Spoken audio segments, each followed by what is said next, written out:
Bonjour à tous et à toutes. Aujourd'hui, sujet libre, et le sujet que j'ai choisi est un sujet qui n'est pas simple. Et j'attends avec impatience vos questions et vos remarques que vous pouvez commencer à préparer pendant que je parle. Et c'est un sujet qui continue un petit peu l'un des derniers cours que j'ai monté sur le site, que j'ai appelé, dans le titre il y a le mot Nimrod, et je vais expliquer de quoi il s'agit. Le grand problème qui se pose en vérité, je pense à tous ceux qui sincèrement réfléchissent sur la manière dont le monde évolue, et c'est clair que tout celui qui a l'honnêteté de voir comment les choses évoluent, je pense qu'on se rend tous compte qu'il n'y a pas vraiment de progrès sur le plan moral, sur le plan spirituel. Il y a au contraire une décadence inimaginable. Je ne veux pas dire qu'il y a quelques décennies ou quelques siècles, les choses allaient mieux. Bien au contraire. La seule différence peut-être, comme je l'ai souvent expliqué dans mes cours, c'est que il y a toujours eu bien sûr de la débauche, des orgies, des choses inimaginables. Mais disons que d'une certaine manière, dans chaque génération, avec des plus et des moins, la vitrine était plus ou moins préservée. C'est-à-dire qu'on ne mettait pas les choses en avance. Au Moyen-Âge, à titre d'exemple, bien évidemment qu'il y avait une débauche et une corruption inimaginables. Mais dans la rue, les femmes étaient couvertes, très souvent même avec un foulard sur la tête, et les choses n'étaient pas officielles. Les choses n'étaient pas normalisées. On considérait qu'il y a une dimension animale dans l'homme, dans la femme aussi bien sûr, et qu'on ne peut pas aller contre. De la même manière, excusez-moi l'expression, qu'on ne va pas empêcher un homme de faire ses besoins après qu'il ait mangé, parce que bon, c'est la partie pas très honorable qu'il a en lui, mais il est bien obligé de vivre avec. De la même manière, on considérait que bon, un homme a besoin de plaisir et de se débaucher. Il ne peut pas vivre constamment comme un ange. Mais disons qu'on considérait ces chutes comme quelque chose d'inévitable, mais on n'essayait pas de normaliser tout ce qu'il y avait de bestial dans l'homme. Et la vitrine, encore une fois, plus ou moins restait plus ou moins propre. Dans nos dernières générations, je dis qu'il y a une décadence qui n'est même pas comparable à ce qui s'est passé dans les générations passées, parce qu'aujourd'hui, le pouvoir, les médias, l'idéologie ambiante, surtout dans le monde occidental, je parle bien sûr du monde occidental, tout est fait pour normaliser les choses. C'est-à-dire que finalement, la vitrine devient elle aussi visiblement ce qui était caché jusqu'à présent. Par le biais d'Internet, par le biais de toute la technologie d'aujourd'hui, on a la possibilité d'accéder à n'importe quel âge à la pornographie. Dans les rues, il y a des quartiers où on peut faire ce que l'on veut et comme on le veut. On sait aujourd'hui que dans beaucoup d'endroits en Europe, on a la possibilité de rentrer dans des maisons closes où ce ne sont plus des femmes qui attendent les hommes, mais des chiens ou des chiennes. C'est quelque chose qui est de plus en plus répandu aujourd'hui dans le monde. Et au niveau, encore une fois, de tout ce qui était plus ou moins, encore une fois, caché, comme l'homosexualité, comme les lesbiennes, ou toutes ces choses-là, aujourd'hui tout est normalisé. Si quelqu'un ose émettre un avis contraire et oser dans la rue partir en guerre contre l'homosexualité, il risque d'aller en prison. Ce n'était pas le cas même à l'époque du Moyen-Âge. Ça ne veut pas dire qu'il y avait moins d'homosexualité au Moyen-Âge, mais disons qu'encore une fois, la vitrine était différente. Aujourd'hui, la loi va vers la légalisation de tout ce qui est finalement l'animalité dans l'homme. L'animalité devient finalement peut-être la dimension la plus respectée, la plus respectable de l'homme, et dans tous les domaines. Et c'est pour ça, encore une fois, que arrêtons de rêver, arrêtons de croire que le monde évolue d'une manière qui est positive. C'est tout le contraire qui est vrai. Et donc le grand problème qui se pose, et c'est un petit peu le thème d'aujourd'hui, c'est comment on peut arriver à changer une chose pareille? Comment? Comment? Il y a bien sûr énormément d'hommes et de femmes dans ce monde qui pensent qu'on peut et que l'on doit réparer ce monde, que l'on doit arriver à le moraliser, à le spiritualiser, à se battre contre toute l'animalité perverse qu'il y a dans ce monde sur le plan financier, sur le plan sexuel et dans d'autres domaines aussi. C'est évident que énormément d'hommes et de femmes continuent à croire que cela est possible. Le problème est comment? Comment va-t-on y arriver? À ce niveau-là, comme je l'ai souvent enseigné dans de nombreux cours, je pense que l'humanité s'est divisée en deux grandes catégories, avec évidemment quelques exceptions, mais qui sont une minorité tellement invisible que je n'en parlerai pas pour l'instant. Quelles sont les deux grandes catégories dans ce monde? Il y a ceux, je vais commencer par eux, qui croyaient réellement et sincèrement qu'on ne pouvait pas admettre que le monde devienne finalement uniquement le culte de l'animalité qu'il y a dans l'homme. Et donc, ces hommes, ces femmes qui sincèrement croyaient, pensaient que le monde doit changer, se sont réfugiés ou enfuis vers ce que j'appelle, et vous le savez très bien, la religion. Qu'est-ce que c'est la religion finalement? C'est l'espoir qu'un jour Dieu interviendra, nettoiera le monde par l'intermédiaire d'un être suprême, presque quasi divin, qu'on appelle le Messie. Quel est le point commun dans toutes les religions? C'est que finalement, l'homme se décharge, l'homme finalement se déresponsabilise, ou d'une autre manière garde comme responsabilité sa croyance.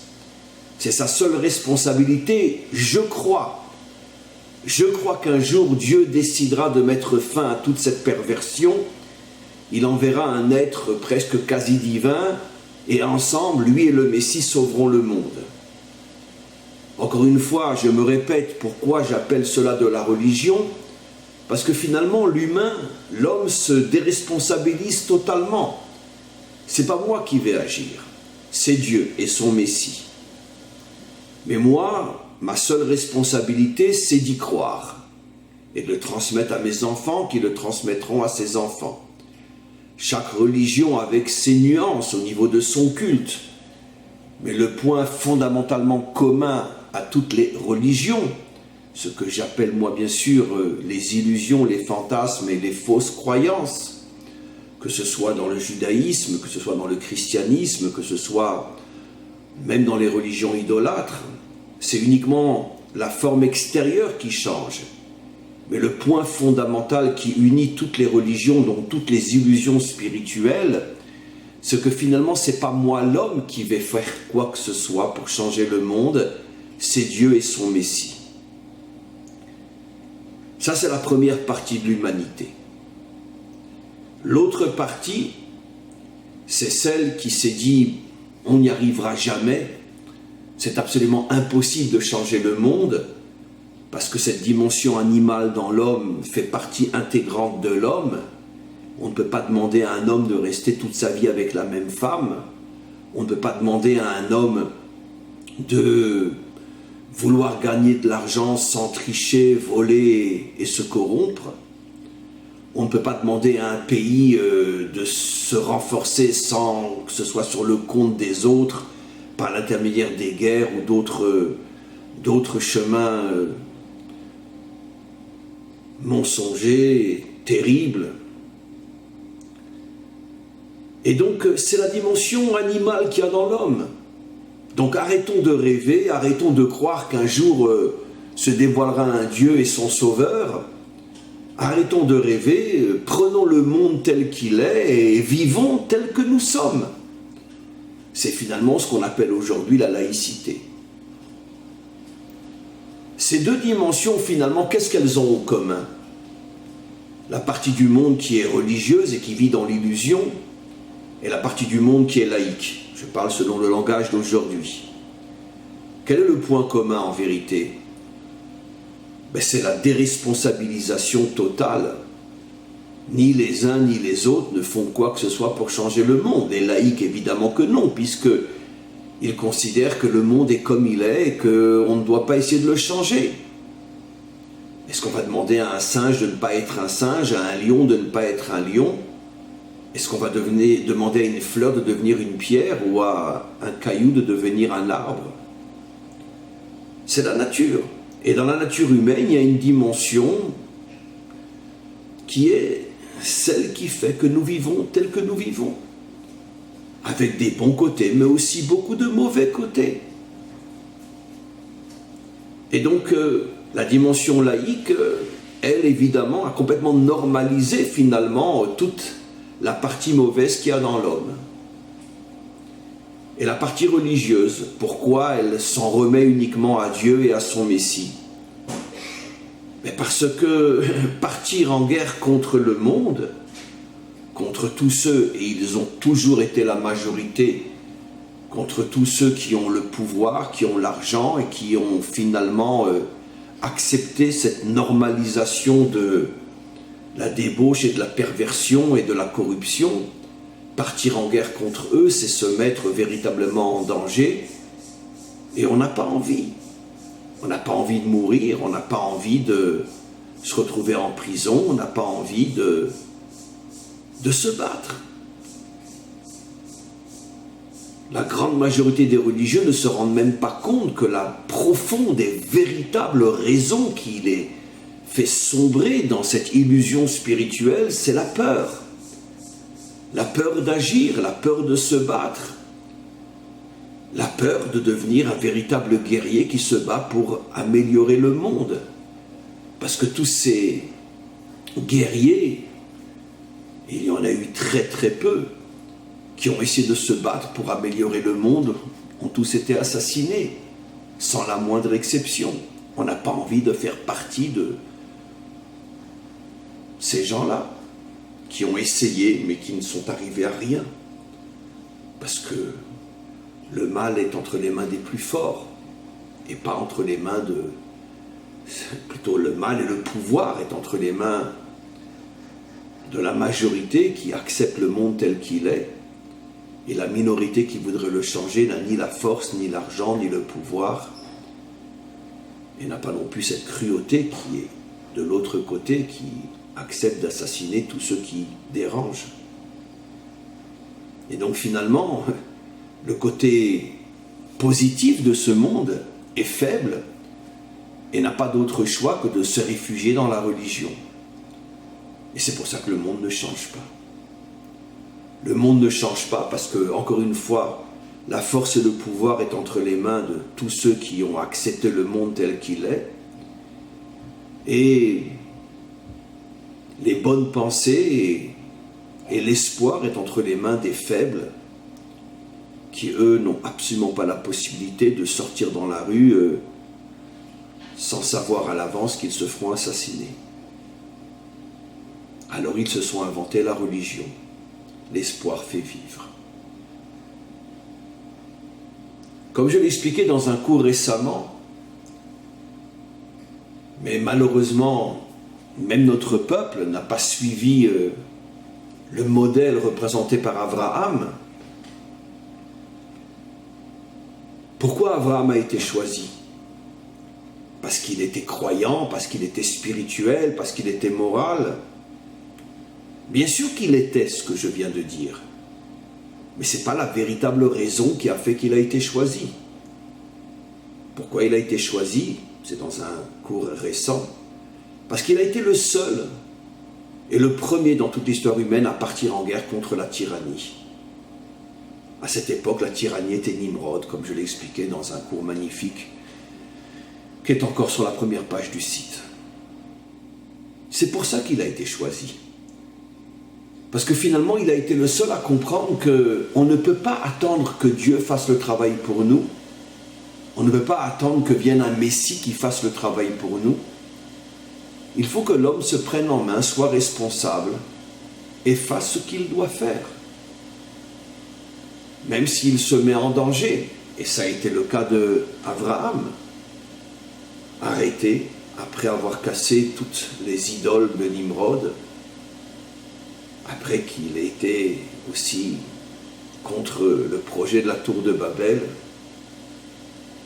dont le dirigeant était, comme on le sait dans notre tradition, Nimrod lui-même. Il a été jeté dans la fournaise. Il devait être brûlé. Bon, il y a eu un miracle, il a été sauvé. Mais ça, il ne pouvait pas le savoir. Finalement, le schéma est clair. Tu te bats contre le pouvoir, tu te bats contre le mal, tu seras assassiné. Bon, lui a eu la chance d'avoir été sauvé. Mais quoi qu'il en soit, ce n'est pas le miracle qui m'intéresse. Parce que bon, le miracle, bon, il a été sauvé. Mais pourquoi il a mérité ce miracle? Parce qu'il a fait tout ce qu'il fallait faire. Il a compris que c'était stupide et imbécile de s'en remettre à Dieu. Encore plus stupide et imbécile de s'en remettre au Fils de Dieu qui allait sauver le monde. Il a compris que si lui ne prend pas les choses en main, personne ne le fera pour lui. Et comme il avait une sincérité et un courage inimaginables, il a mérité ce miracle. Parce que véritablement, il n'avait peur de rien.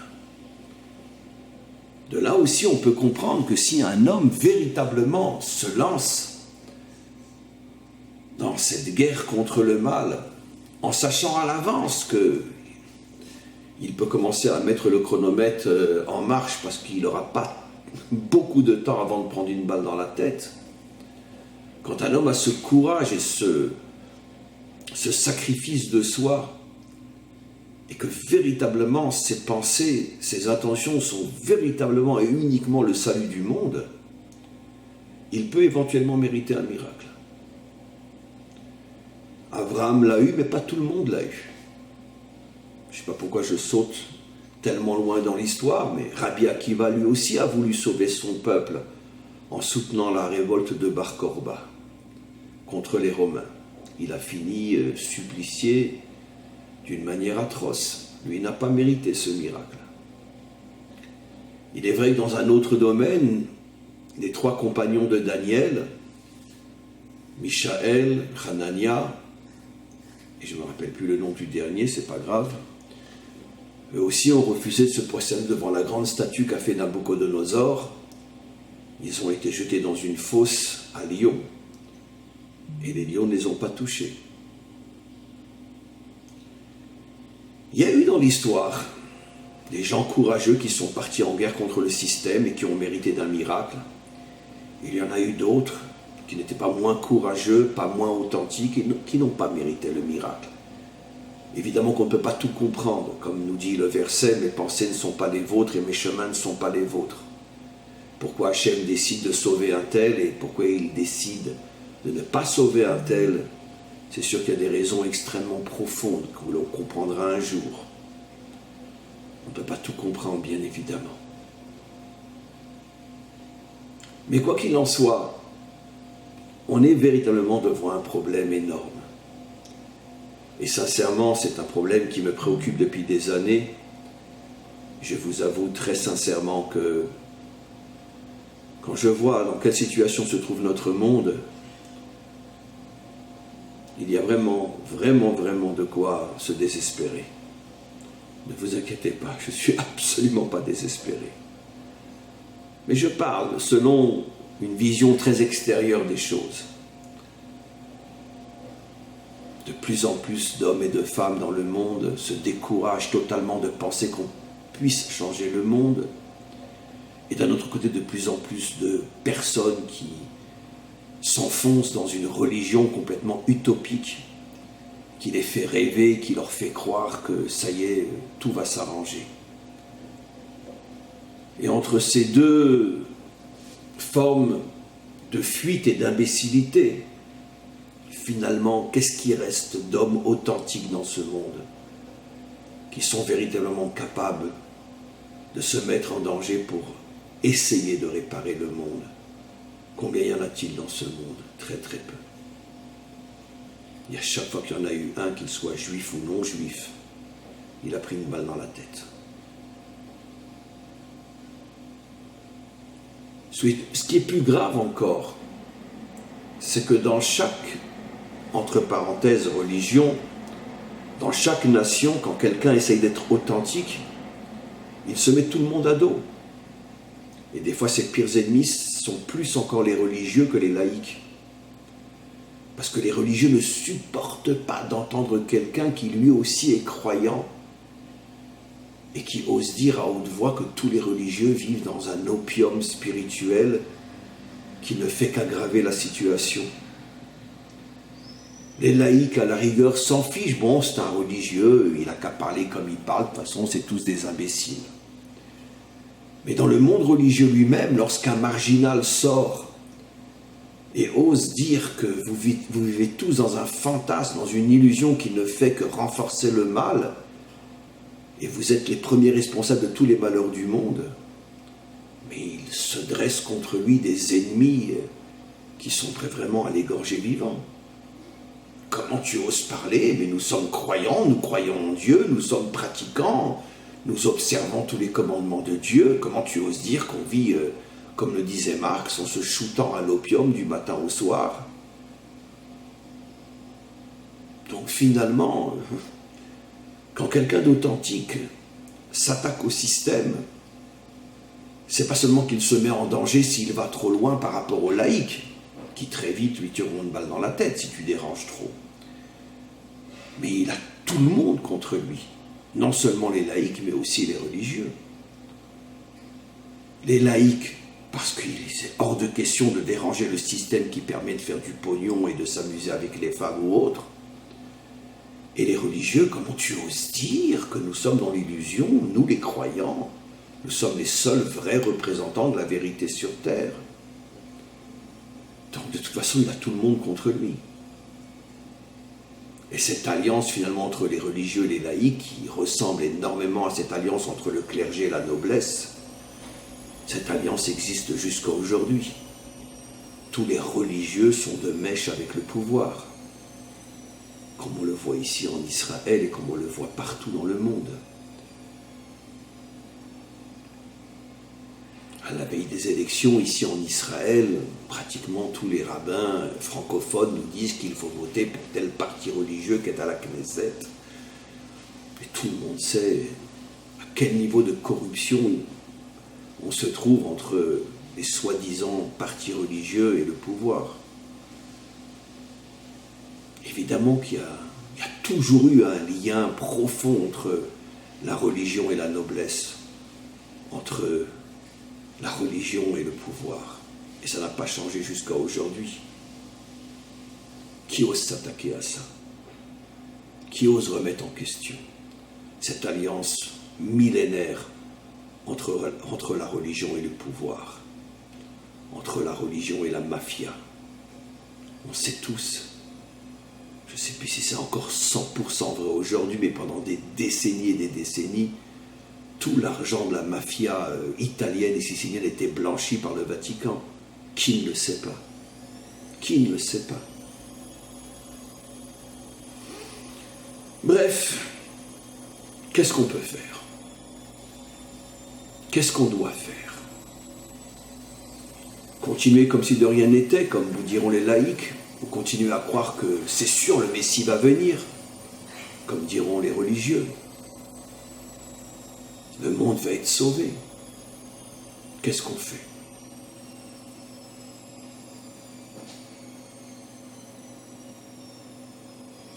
J'ai pas de réponse. Sincèrement, j'ai pas de réponse. J'ai sincèrement pas de réponse. Je n'ai pas de réponse. Parce que ça fait des millénaires qu'il y a de temps en temps, dans chaque génération, des gens comme moi et d'autres qui essayent de réveiller les gens. Mais ça ne sert à rien. Personne ne se réveille. On ne s'attire qu'un tsunami de haine, de critiques, de reproches. On se met le monde entier contre soi.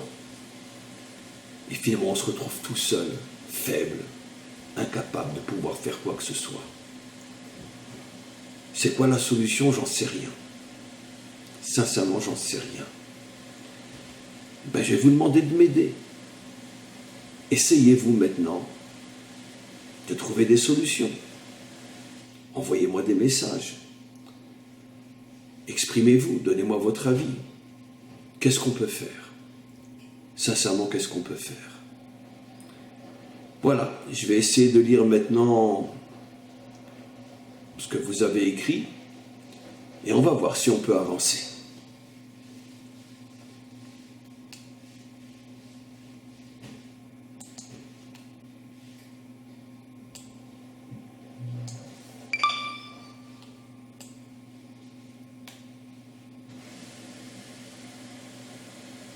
Alors, Khourni. Bonjour Rab. Si je vois des Israéliens avec des drapeaux palestiniens, des Blancs avec des drapeaux Black, Lives Matters, qui est une institution criminelle, on a le résultat des cerveaux lavés et personne n'a un remède pour. Vous avez tellement raison. Effectivement, pas ce Shabbat dont on vient de sortir, mais le Shabbat précédent, à la fin du Shabbat, une grande manifestation à Tel Aviv, avec effectivement des milliers d'Israéliens, avec des drapeaux palestiniens. Et effectivement, c'est-à-dire que finalement, des milliers d'Israéliens sont plus sensibilisés par le sort des Palestiniens que par tous les massacres de familles israéliennes chaque année ici, par le biais du terrorisme, ou tout simplement par être sensibilisés pour l'avenir de notre peuple, de notre nation. Car je pense qu'il faut être vraiment, excusez-moi l'expression, une véritable ordure pour ne pas savoir et admettre que le seul et unique souci de l'État palestinien, c'est la destruction de l'État d'Israël. Eux ne vivent pas pour avoir un État, ils vivent pour nous faire disparaître. Tout simplement parce que selon la vision du Coran, il ne peut pas y avoir de place au Proche-Orient pour une autre entité que l'entité musulmane. Donc c'est absolument impossible d'accepter que puisse exister ici quelque chose qui ne soit pas musulman. Exactement de la même manière qu'un juif préfère mourir plutôt que de se prosterner devant une croix ou une statue. Un vrai musulman préférera mourir plutôt que d'accepter une présence non musulmane sur la terre que lui pense être uniquement musulmane. Donc quand je porte en tant qu'Israélien et Juif un drapeau palestinien, je suis en train finalement de cautionner la destruction de l'État d'Israël. Et Dieu sait qu'il y en a des milliers dans notre peuple, ici en Israël, qui n'attendent qu'une seule chose, c'est que l'État d'Israël disparaisse. Et donc pareil pour l'autre remarque que vous avez fait au sujet de Blancs qui cautionnent des aspects criminels dans d'autres dimensions. Car il y a du bien et du mal partout, bien évidemment. Qu'est-ce qu'on voit de là? Comme vous le dites, effectivement, c'est que le monde est complètement à l'envers. Vous ne faites que confirmer ce que j'ai dit au début de mon intervention, que le monde n'a jamais été à ce point malade. Finalement, l'idéologie qui a commencé dans les années 68, il est interdit d'interdire, avec le temps, nous a amené à une situation où non seulement l'homme a perdu sa morale, mais il a perdu sa tête complètement. Il est incapable de réfléchir. incapable de savoir où est le bien, où est le mal. Même s'il ne vit pas au niveau du bien et du mal, mais au moins où est-il? Et je n'ai aucune hésitation à dire qu'il y a 300 ans, les hommes savaient beaucoup plus qu'aujourd'hui où est le bien, où est le mal, même si dans la réalité tout le monde était corrompu. Mais au moins on avait encore une sorte d'étincelle qui permettait de savoir plus ou moins où est le bien, où est le mal. Mais aujourd'hui tout a disparu. On continue. Christine. Mais pour changer le monde, ne doit-on pas avant tout prendre conscience de l'impureté sexuelle, la semence en vain qui grossit les rangs des non-adamiques et aussi le rêve rave, issus de telles impuretés sexuelles qui veulent nous transformer en moutons. Vous dites quelque chose de très très juste qui fait partie en vérité des secrets de la Torah et qui est un sujet immense. Peut-être, c'est un sujet dont on devrait peut-être plus parler dans les détails, peut-être dimanche prochain. Je vous demande de me le rappeler sur WhatsApp, de me rappeler que dimanche prochain, le sujet sera justement sur le thème que vous évoquez maintenant. Et on va juste en parler d'une manière très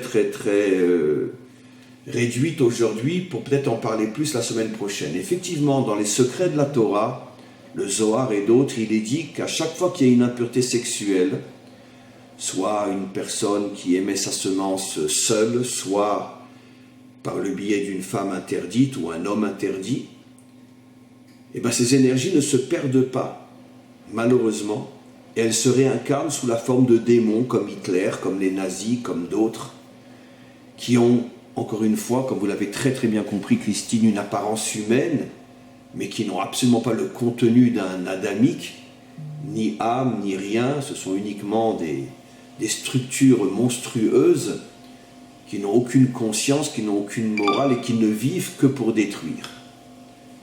Et donc vous touchez à un point très juste.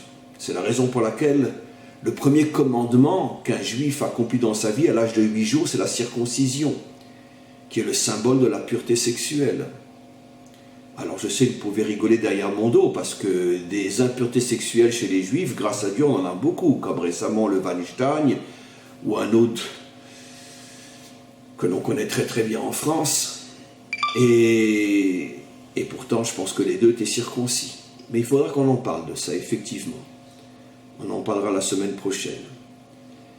Mais quoi qu'il en soit, vous touchez ici un point très fort, que ce monde de démons qui dirige le monde finalement est produit par toutes les impuretés sexuelles. Un homme avec une femme mariée, un homme avec une prostituée, une femme qui trompe son mari, ou, comme c'est le cas chez des millions et des millions d'hommes, moins chez les femmes, mais chez les hommes, la semence qui part sans l'épouse, ou dans une femme interdite. Ça crée effectivement des monstres. Et ces monstres-là, après, prennent le pouvoir et deviennent des criminels qui font tout le mal que l'on traverse depuis des millénaires. Alors vous touchez ici un point important, que finalement le Zohar dit ce que vous dites, que la réparation commencera le jour où on retrouvera une pureté sexuelle. Parce que le jour où on retrouvera une pureté sexuelle, les démons disparaîtront, puisqu'ils ne sont nourris que par cette semence qui part dans tous les sens. Et donc, d'un autre côté, je vous dirais que vous ne faites que renforcer nos questions. Vous imaginez que le monde peut se guérir sur le plan sexuel? À la rigueur, ça me paraît plus facile de dire que le monde peut à la rigueur se guérir sur le plan du crime, de verser le sang, de faire couler le sang. Parce que bon, là, on sent vraiment qu'on fait du mal. Mais l'impureté sexuelle, je suis un homme d'affaires, je suis à l'étranger, je suis loin de ma femme. Qu'est-ce qu'il y a si je fais rentrer une prostituée dans ma chambre d'hôtel? J'ai pas dit que je suis amoureux d'elle, j'ai besoin de 5 minutes de plaisir. Qu'est-ce qu'il y a? Je suis pas en train de renoncer à ma femme, au contraire, je l'aime. Mais je suis un homme. Et donc, c'est pas simple. Vous Vous imaginez, Christine, que le monde va arriver à cette pureté sexuelle? Comment? Donc là aussi, je reste sur une question. Vous avez en vérité dévoilé la source de tous les problèmes, d'après en tous les cas nos maîtres. Mais comment réparer cette source? C'est pas évident du tout. On continue. Chercheur de vérité. C'est pourtant simple, si vous êtes heureux comme ça, continuez comme ça, sinon changez quelque chose. Cher ami, je n'ai pas du tout compris votre remarque, essayez de m'expliquer. Marie-Claire, nous devons continuer à donner notre opinion même si ça n'a pas l'air de servir. Cela permet quand même d'apporter une minuscule lumière. Ensemble, nous pouvons, ensemble, nous pouvons espérer un changement. Ce que vous dites est très juste aussi, Marie-Claire. Il est vrai, comme l'enseignent nos maîtres, et comme vous l'avez parfaitement exprimé, c'est que la parole aussi a un pouvoir, une parole authentique, une parole vraie. C'est une lumière qu'on allume au plus profond de l'obscurité. Et si, un peu plus loin, une autre personne a des paroles authentiques, c'est encore une autre lumière.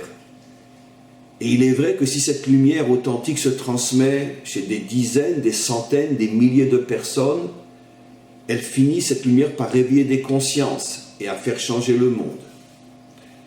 Ce que vous dites est très, très, très juste. D'un autre côté, pour pouvoir vraiment changer le monde, c'est-à-dire pour pouvoir avoir des millions de petites lumières qui s'ouvrent par le biais de la parole authentique, c'est aussi une grosse difficulté. Parce que combien de lumières authentiques il y a dans le monde? Des gens qui transmettent la religion, chez nous comme partout, il y en a énormément. Mais le problème, c'est comme je viens de le dire, des enseignants de la religion, c'est la majorité. Des enseignants d'une parole authentique, c'est la minorité. Et surtout qu'ils ont un tsunami de critiques contre eux qui font que beaucoup ne les écoutent plus parce qu'ils croient à la majorité. Et la majorité, elle a un pouvoir que la minorité n'a pas. Donc, comment vous pensez, Marie-Claire, qu'on puisse arriver à allumer dans ce monde des millions de petites lumières qui vont prendre le dessus sur l'obscurité, c'est-à-dire qui vont arriver à réveiller les consciences et à changer le monde? C'est pas évident non plus. Mais je partage à 100% votre avis. En attendant, on n'a pas la force vraiment d'agir, mais au moins continuons à parler. À ce niveau-là, je suis parfaitement d'accord avec vous. Blanc fonce. Il me semble que la démocratie récemment, contre ses vraies couleurs, montre ses vraies couleurs. Les peuples sont en train d'acquérir de plus en plus de pouvoir. Il n'y a rien de plus dangereux qu'un peuple en mouvement. Je ne parle pas d'un mouvement en particulier. On est dans une période charnière, je me sens de plus en plus impuissante. Je n'ai pas très bien compris à quoi vous faites allusion. Est-ce que vous faites allusion à toutes les manifestations qu'il y a dans le monde aujourd'hui, comme en Amérique, etc. Vous faites allusion au fait que le peuple veut de moins en moins se laisser dominer par un pouvoir corrompu et mensonger. Est-ce que c'est à ça que vous faites allusion? Si c'est à ça, je vous répondrai malgré tout que la révolte des peuples, oui. Mais d'un autre côté, si les peuples sont composés d'hommes et de femmes qui eux-mêmes sont sur le plan moral et spirituel comme tout le monde, même s'ils arrivent à renverser le pouvoir, eh ben, il se passera ce qui s'est passé dans toutes les révolutions jusqu'à aujourd'hui. Les bolcheviks ont renversé le tsar, mais le régime stalinien était pire que le régime tsariste. La Révolution française a fait tomber les nobles et le clergé, mais entre vous et moi, comme je le dis toujours, la vitrine de la démocratie est très belle, mais surtout ne rentrez pas dans le magasin parce que vous allez crever de toute la puanteur qui s'y trouve. Il n'y a aucune différence entre le clergé et la noblesse et la démocratie, sauf que le clergé et la noblesse ne se sont pas donné la peine de faire une belle vitrine qui endort les hommes, les peuples, tandis que la démocratie, toute son intelligence, c'est de savoir faire une vitrine magnifique pour que tout le monde reste coincé au niveau de la vitrine et que personne ne rentre dans le magasin pour savoir ce qui se passe au niveau du pouvoir. De toute façon, on n'a jamais vu une révolution dans le monde jusqu'à aujourd'hui qui a changé quoi que ce soit. Parce que tout simplement, les révolutionnaires ne sont pas plus moraux et pas plus spirituels que ceux qu'ils font tomber. Donc, on en revient à un cours que j'ai fait aussi, je crois, en français, où tant que l'individu ne changera pas, les peuples ne pourront pas changer non plus, parce qu'un peuple, c'est tout simplement une réunion de millions d'individus. Si l'individu n'est pas propre et corrompu, comment voulez-vous que le peuple puisse devenir propre et comme il doit être? On continue.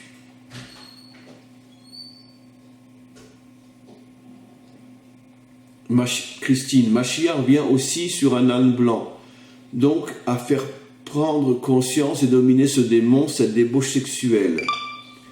Oui, encore une fois, vous avez raison, mais le problème c'est que comment on va y arriver? On n'a pas de réponse à ce niveau-là. Vous imaginez le monde sans débauche sexuelle aujourd'hui, c'est comme si vous enleviez tout l'air qu'il y a dans le monde et que les gens vont être asphyxiés. Et finalement, la seule chose qui permet aujourd'hui à un être humain d'avoir encore une volonté de vivre, c'est qu'il puisse s'amuser de temps en temps. Si vous lui enlevez ça aussi, entre tous les soucis du travail et tous les soucis qu'il y a dans le monde, s'il ne s'amuse pas de temps en temps, comment voulez-vous qu'il tienne? Donc comment vous allez remplacer ce faux plaisir par un vrai plaisir? Guillaume, encore hier à Paris, on a scandé des slogans antisémites. Il faut être fort, vigilant, se tenir prêt et si possible rejoindre Israël. Projet commun. Écoutez, cher ami, je n'arrête pas de dire, et croyez-moi, j'ai commencé pas il y a quelques années, j'en parlais déjà il y a presque plus de 30 ans. Le grand problème du peuple juif, c'est qu'il n'a pas de mémoire. Et surtout après des millénaires d'histoire, où il n'y a pas une seule exception à ce que j'ai déjà expliqué.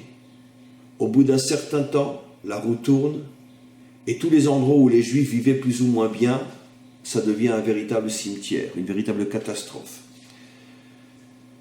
La dernière guerre mondiale est derrière nous, 70 ans, peu plus ou moins, la Shoah, Auschwitz, Treblinka. On est un peu plus de 70 ans après la Shoah, ça y est, on rentre maintenant dans une nouvelle période où tout va revenir. Mais qu'est-ce que vous voulez qu'on fasse? On a beau dire aux Juifs, quittez la France, quittez l'Europe, quittez les États-Unis. Vous êtes à la fin d'une période qui toujours dure 50, 60, 70 ans et la roue tourne.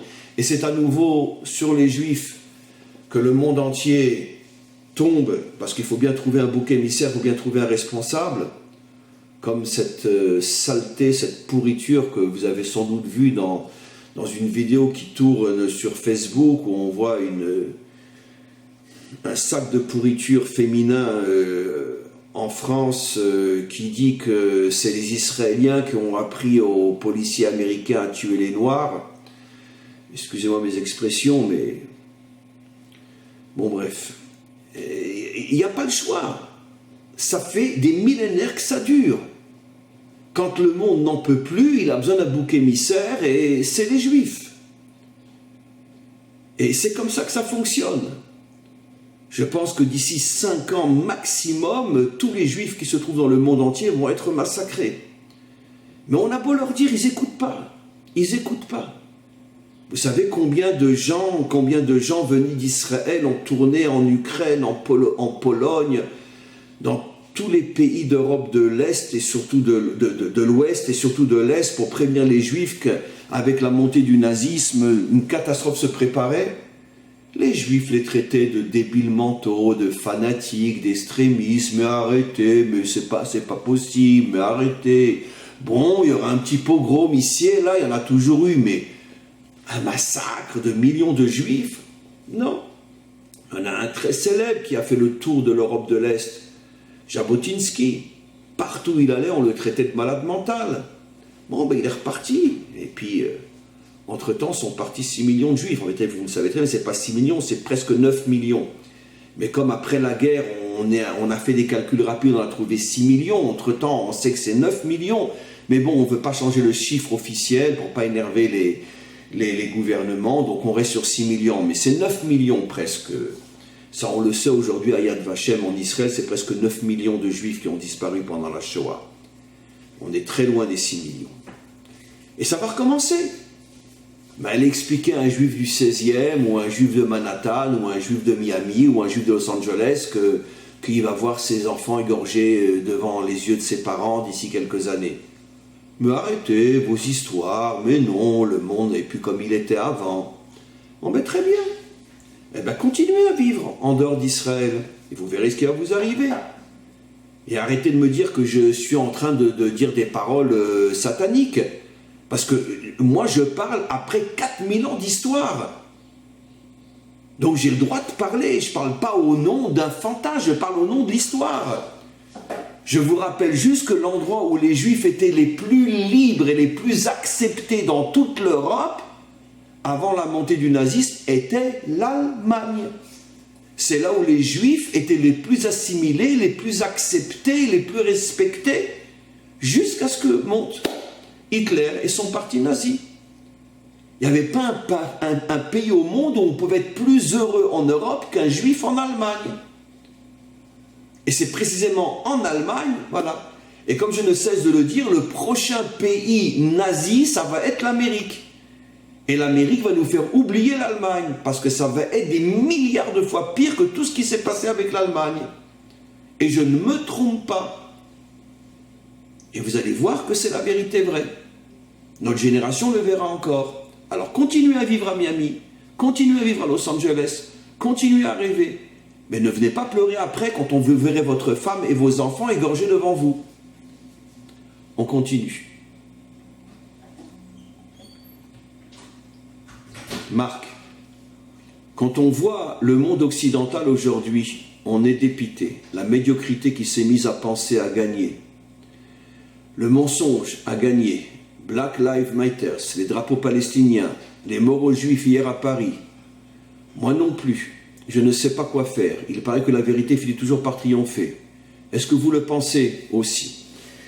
Je vais vous répondre encore une fois, d'une manière très pessimiste. Encore une fois, n'assimilez pas ce que je dis à moi-même. Moi, je ne suis pas pessimiste, parce que grâce à Dieu, je vis à Jérusalem. Mais vous savez, en 1948, on a dansé dans les rues de Tel Aviv pour fêter la renaissance de l'État d'Israël. Mais en 1945, on ouvrait les portes de Auschwitz. Ça veut dire qu'évidemment que la vérité finit par triompher. Évidemment, les paroles des prophètes se sont réalisées. Après 3000 ans, on est revenu sur notre terre. Mais on a dû passer par l'Inquisition, d'abord par les croisades, par l'Inquisition, par les pogroms, par les Cosaques, par Auschwitz et Treblinka. Donc arrêtons de dire la vérité finit par triompher. Rappelons-nous toujours par quel chemin passe la vérité avant de triompher. Et on n'a jamais vu dans l'histoire de notre peuple et dans l'histoire de l'humanité tout entière que la vérité triomphe en passant par des chemins de bonheur, de plaisir et de lumière. Ça n'a jamais existé. Donnons un exemple, les Noirs en Amérique. Même si aujourd'hui, plus ou moins, ça recommence et c'est jamais vraiment gagné. Mais il y a eu un président noir en Amérique. Donc la vérité a fini par triompher. On a fini par reconnaître qu'il n'y a pas de différence entre un noir et un blanc. Mais par quel chemin les Noirs ont dû passer pour arriver à un président noir en Amérique? Par quel chemin ils ont dû passer? Donc n'oublions jamais que la vérité, oui, triomphe, mais qu'est-ce qu'elle laisse derrière elle, la vérité, avant de triompher? Et ça, on ne veut pas le comprendre. C'est un petit peu comme la religion, Dieu va nous sauver. Ben oui, Dieu nous a sauvés en 1948, ça c'est sûr, hein. Mais par où on est passé pour arriver à 1948? La renaissance d'État d'Israël. Donc arrêtons de prendre le bon Dieu pour le bon Dieu. Oui, la vérité triomphe, mais n'oublions jamais par quel chemin elle passe. Et protégeons-nous avant qu'il ne soit trop tard. Que pensez-vous de ce qui se passe en France pendant ce Shabbat avec les chiffres mobiles qui nous gouvernent? Ce qui se passe en France est une catastrophe, en France comme partout. Les Juifs en France sont en danger comme ils ne l'ont jamais encore été depuis la fin de la Deuxième Guerre mondiale. Et en vérité, les Juifs, ce n'est que le haut du iceberg. C'est toutes les nations qui sont en danger. Les gouvernants et toutes les forces obscures qui sont derrière les gouvernants, qui ne sont eux-mêmes que des poupées entre leurs mains, comme je l'ai enseigné dans de nombreux cours récemment, sont en train de préparer quelque chose de terrible au niveau de l'échelle mondiale, au niveau des peuples, au niveau des nations. Bien sûr, ceux qui vont payer le prix le plus lourd seront bien sûr les Juifs, surtout ceux qui ne sont pas revenus sur leur terre. Mais les dégâts vont être terribles au niveau des gens simples, des nations partout dans le monde. Parce que le pouvoir est en train de préparer un écrasement et une dictature qu'on ne peut même pas imaginer. J'en ai parlé récemment encore dans le cours sur Nimrod. Rishi, Rav, bonjour. Je crois que Dieu, par le biais du corona, va forcer toute l'humanité à sortir dans les rues et à faire la révolution, car beaucoup de gens n'auront plus rien à manger. Les frigères sont vides. C'est possible, c'est possible. On peut voir les choses de cette manière-là. Mais encore une fois, Rishi, le grand problème que nous avons, c'est que, d'accord, il va y avoir peut-être effectivement des mouvements de masse, des gens qui vont sortir dans les rues et qui vont se révolter et peut-être faire tomber le pouvoir. Mais ces gens eux-mêmes ne sont pas mieux que ceux qui sont au pouvoir aujourd'hui. Et lorsque le pouvoir sera entre leurs mains, ça redeviendra exactement comme ce que j'ai expliqué. Les bolcheviks ont fait tomber le tsar, mais ont remplacé le tsar par le régime stalinien ou communiste. Et croyez-moi que le régime communiste n'est pas mieux que le régime tsariste. Donc c'est ça le problème qu'on a. C'est pas le problème des gouvernants, c'est le problème de l'homme. Tant que l'homme ne s'améliorera pas, aucune révolution n'amènera un changement dans le monde. Ça peut parfois être pire encore. Donc, on n'a pas d'espoir dans le fait que les gens vont sortir dans les rues. Parce que très bien, la corruption d'aujourd'hui va disparaître, mais elle sera remplacée par une autre forme de corruption. Donc on ne voit pas le bout du tunnel. Ce n'est pas les manifestations et les révolutions potentielles qui vont changer le monde. Car encore une fois, ceux qui vont faire tomber les méchants ne sont pas meilleurs que les méchants. Et surtout une fois qu'ils auront le pouvoir. Car on sait bien que le pouvoir réveille dans l'homme des défauts inimaginables. Steve, je pense qu'il faut s'accrocher de toutes ses forces à la Torah d'Israël, car la Torah est un plan de vie. Elle nous donne des forces pour changer le monde. Alors vous me direz que c'est très religieux comme réponse, mais je pense que c'est la vérité. Non, je suis d'accord avec vous. Je suis 100% d'accord avec vous, mais avec une remarque. C'est qu'il y a une dimension religieuse dans la Torah aussi, qui est en vérité ce que la majorité de ceux qui étudient la Torah ont adopté. C'est-à-dire la fuite devant la réalité. La véritable dimension vraie de la Torah n'est connue que par très peu d'hommes et de femmes dans chaque génération. Mais la majorité de ceux qui étudient la Torah, finalement, tombent dans la dimension religieuse de la Torah. Et finalement deviennent aussi dangereux que les laïcs, en ce sens qu'ils ne font plus rien pour changer le monde. Donc il faut avoir le mérite de trouver un vrai maître qui connaît la vraie Torah et qui nous enseigne la vraie Torah. Malheureusement, ces vrais maîtres sont minoritaires, ils sont tellement critiqués que la majorité préfère partir chez ceux qui leur vendent de l'opium spirituel, et finalement on en revient toujours au même résultat. Ceux qui sont dans la vérité sont tellement minoritaires que de toute façon ils n'ont pas la force, ils n'ont pas le pouvoir, ils n'ont pas l'argent, ils n'ont rien. Donc on en revient toujours au point de départ, comment qu'on va faire pour changer le monde ?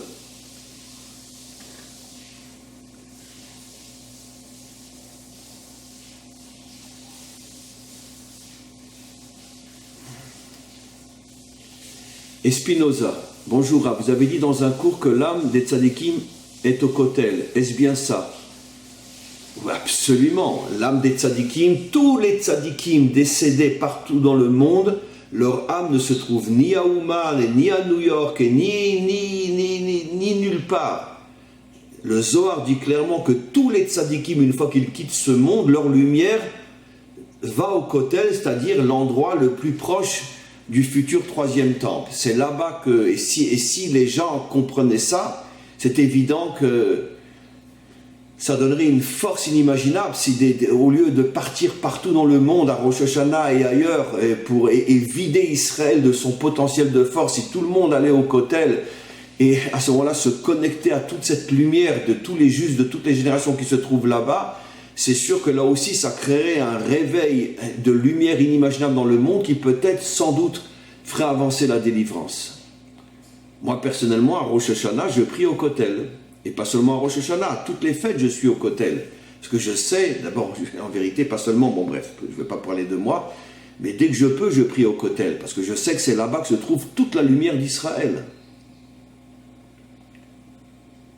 Fausse révolte des peuples qui sont menés par les forces du mal. Oui, d'une certaine manière, je ne dis pas que l'intention des peuples qui se révoltent n'est pas bonne.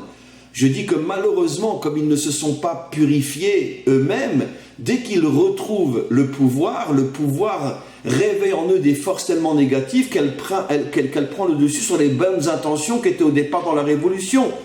C'est sûr que beaucoup de révolutionnaires bolcheviques ou la Révolution française étaient bourrés de bonnes intentions. Mais une fois qu'ils sont arrivés au pouvoir, ça a réveillé en eux tout le mauvais côté qui a pris le dessus sur le bon côté. Voilà, on va lire encore une question et on va arrêter. Chercheur, vous avez demandé ce qu'on doit faire. Quand une catastrophe est imminente, je pense qu'il faut changer quelque chose. Un peu comme donner un coup de volant pour éviter un mur. C'est l'instinct de survie qui peut donner l'énergie de faire basculer le monde entier dans un clin d'œil. J'ai mieux compris maintenant comment vous le dites. Oui, vous avez absolument raison. Il est possible que...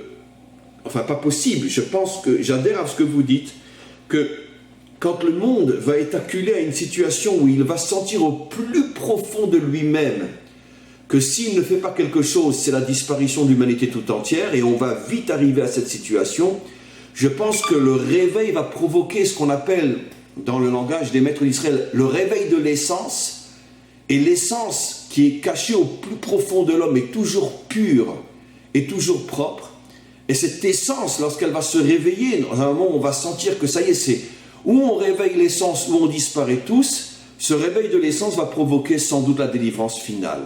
C'est comme ça que nos prophètes nous expliquent la délivrance finale, la guerre de Gog et Magog. Ça veut dire quoi clairement?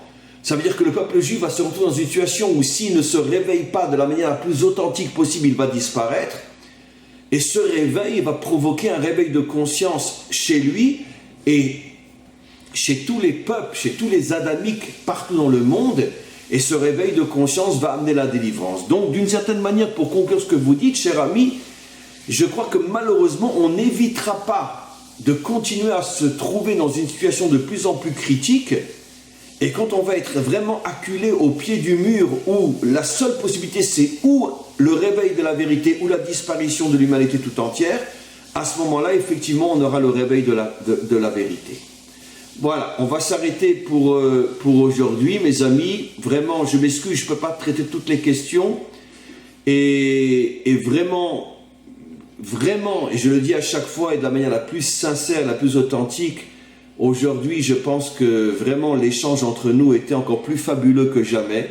Il faut dire que le sujet a aussi été un sujet qui a réveillé énormément de conscience entre nous. Et voilà. Je vous demande l'autorisation, j'attends vos réponses avant de fermer. Je vous demande l'autorisation parce que je pense que c'est un sujet, de temps en temps on touche des sujets qui sont vraiment extraordinaires, et je pense que vous devez ressentir comme moi qu'on ne peut pas le garder uniquement entre nous. Est-ce que vous m'autorisez à publier cet échange entre nous aujourd'hui sur le site pour tout le monde?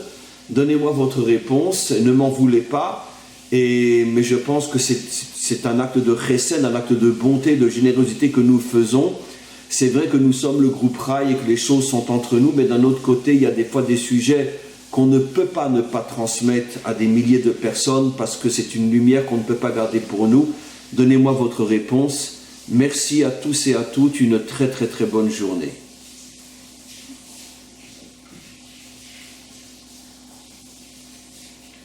Oui, Christine Bruno, on devrait tous apprendre un sport de combat. Oui, moi j'ai fait ça pendant plus de 30 ans. Voilà.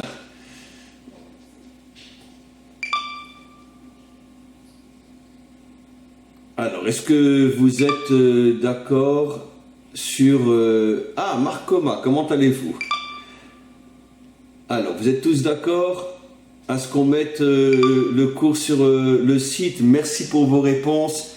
Merci mes amis, c'est vraiment pour moi très sincèrement un grand moment de bonheur, ces échanges que nous avons dans le groupe Rail tous les dimanches. Vous êtes vraiment un groupe formidable, sage, intelligent, profond, authentique.